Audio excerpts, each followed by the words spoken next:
అదేందో కేంద్ర దర్యాప్తు సంస్థలకు ప్రతిపక్ష నాయకులే అవినీతి పరులు, అధికార పార్టీలు ఉన్నోళ్ళంతా వాషింగ్ పౌడర్ నిర్మాతోటి అడిగిన ఆనిముత్యాలన్నట్టేగా అనొస్తారు. ఆ సీక్రెట్ ఏందో తెలియదు కానీ బీజేపీలో ఉన్న లీడర్ల మీద కూడా ఎన్నో అవినీతి కుంభకోణాలు ఉన్నాయి. కానీ వాళ్ళ ఇంటి గేట్లను కూడా టచ్ చేయరు.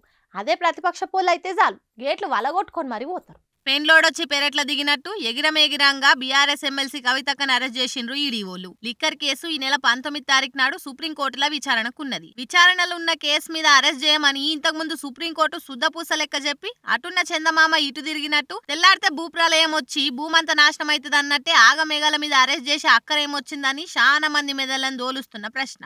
ఒక రాష్ట్రంలో కేసు అయితే ఇంకో రాష్ట్రంలో ఆ కేసు నమోదైన వ్యక్తి ఉంటే అలా నాడికెంచి ఈడికి తీసుకొచ్చేటప్పుడు తప్పకుండా ట్రాన్సిట్ వారెంట్ ఉండాలనేది సుప్రీంకోర్టు చాలా గట్టిగా చెప్పింది. ఆ ట్రాన్సిట్ వారెంట్ లేకుండా కవితక్కను అరెస్ట్ చేసి తీసుకుపోయినరు అని బీఆర్ఎస్ వాళ్ళు మండిపడుతున్నారు. అటు కవితక్క వకీలు కూడా ఈడీఓలు చేసిందని తప్పు పడుతున్నారు. ప్రజాప్రతినిధిగా ఉన్న మహిళ ఏడికి వారిపోతుందని ఇంటి మీద దాడి చేసి అరెస్ట్ చేస్తారని కోర్టుల వాదనలు వినిపించారు.